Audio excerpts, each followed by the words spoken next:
A Libertadores de 2020 acabou agora, eu gostei muito, e já estamos empolgados com a Libertadores de 2021. Afinal, o sorteio da fase pré-Libertadores, né, aquela fase preliminar, aconteceu e proporcionou ali um encontro alternativo. Teremos o jogo entre um time brasileiro e o Ayacucho do Peru.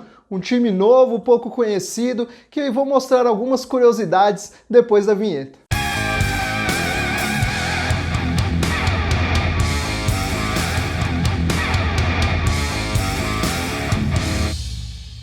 Quer acompanhar transmissões ao vivo, de graça, dos jogos do Campeonato Francês e do Campeonato Alemão?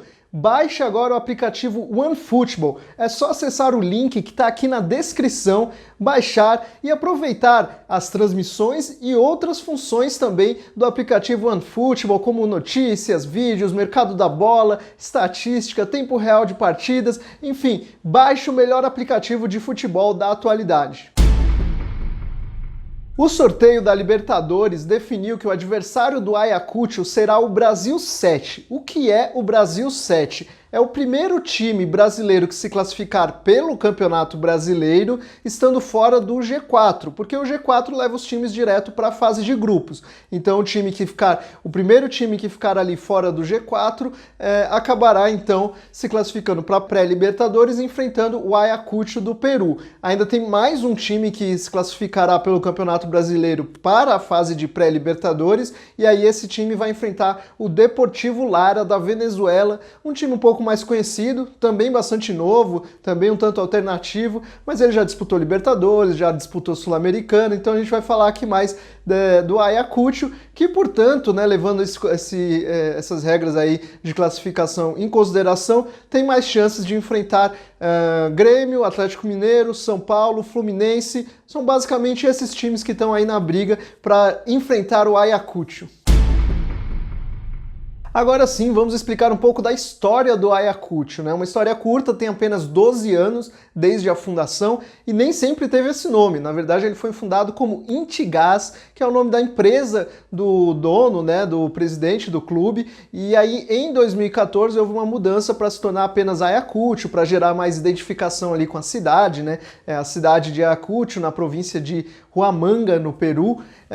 E aí teve essa mudança, mas antes, quando o time era Intigás, teve um crescimento muito rápido, subiu rapidamente para a primeira divisão e logo conseguiu vagas na Sul-Americana, fazendo boas campanhas já no campeonato peruano. Então, se você acompanha a Sul-Americana, deve ter visto lá o Intigás disputando no começo da década passada, e era a mesma coisa que o Ayacucho, era o mesmo clube, né? Só teve essa mudança. E quando houve essa mudança ali, que foi mais ou menos em 2014, veio uma fase, o time acabou, não deu muita sorte esse novo nome, o clube acumulou campanhas ruins no campeonato peruano, não se classificou para competições internacionais por muito tempo, até 2018.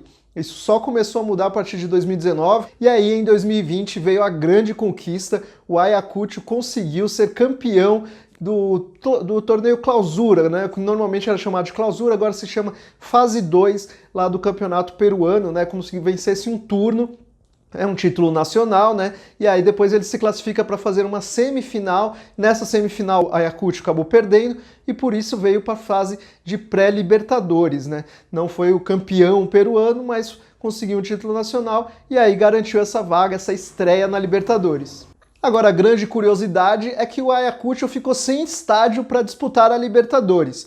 Vou explicar. O clube tem um estádio bem arrumadinho ali, chama Ciudad de Cumaná, bem pequenininho ali para 15 mil pessoas, mas o grande problema é que o estádio não tem iluminação, não tem estrutura de iluminação adequada para disputar a Libertadores. E aí a Conmebol proibiu o time de receber partidas lá, né, nesse estádio, e o Ayacucho teve que indicar outro estádio. Eles até têm um projeto para colocar essa iluminação junto com a prefeitura, mas não vai haver tempo hábil para essa disputa da pré-Libertadores, né? Então já teve que indicar outro estádio. Esse estádio, Ciudad de Cumaná, fica a 2.400 metros de altitude, que é uma altitude considerável, mas nem tanto.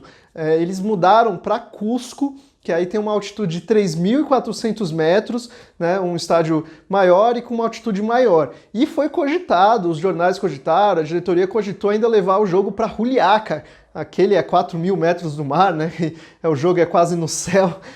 Foi cogitado, mas no fim ficaram em Cusco, menos pior, né?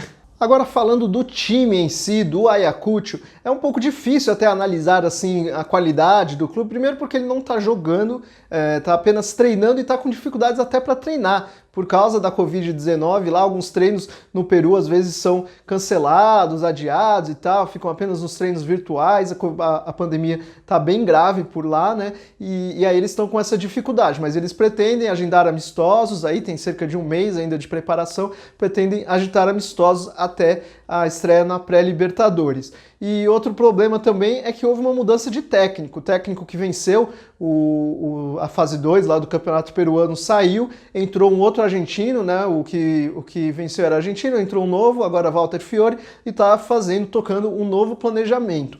Mas dá para citar alguns jogadores que se destacaram, né, que continuam no clube. Vou citar alguns aí. Você tem, por exemplo, o Ítalo Regalado, atacante.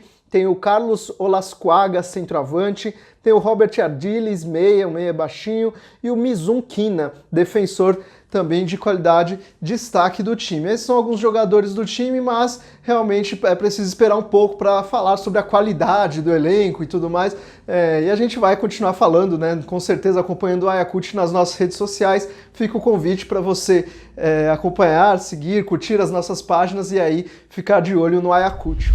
Você curte o trabalho do Última Divisão? Gosta desse acompanhamento que a gente faz de times e competições alternativas? Então apoie o Última Divisão, faça a gente crescer, faça com que a gente consiga manter esse trabalho. Acesse o link que está aqui na descrição e conheça a nossa campanha de financiamento coletivo. Você pode colaborar com um valor pequeno e receber benefícios bem interessantes. Então conheça esse nosso projeto, faça a Última Divisão crescer.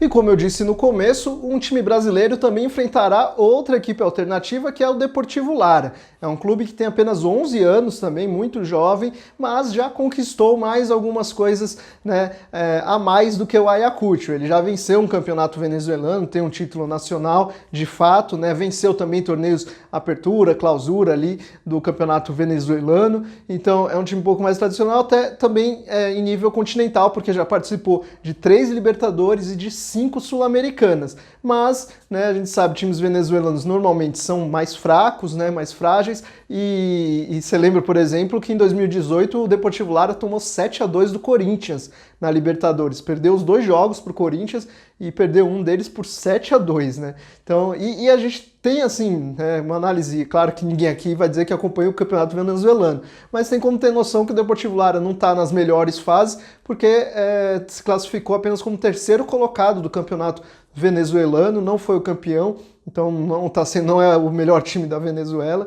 O melhor time da Venezuela foi o Deportivo Lagoaíra, que é um time também bastante alternativo, né? E que vai direto para a fase de grupos da Libertadores. Então a gente sabe que na fase de grupos da Libertadores vai ter times alternativos. E se você, amigo alternativo, quer que a gente fale sobre esses clubes diferentes aí que vão aparecer provavelmente até no caminho dos times brasileiros, né? Então deixa o seu like aqui, que se esse vídeo tiver bastante like, tiver uns 2.000 likes, a gente faz um novo vídeo para falar desses clubes, como o Lagoaíra, tem o Always Red da Bolívia, tem várias curiosidades para a gente falar.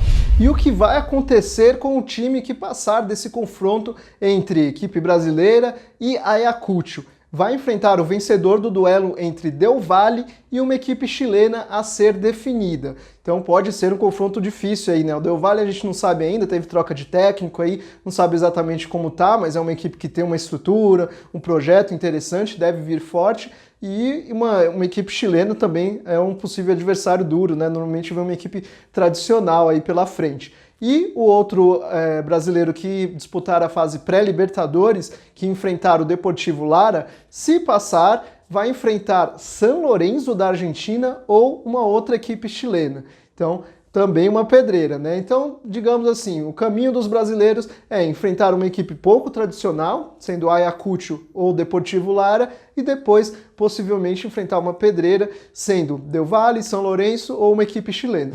Agora deixa o seu like aí pra gente saber que você gosta de ver o Última Divisão falando sobre Libertadores.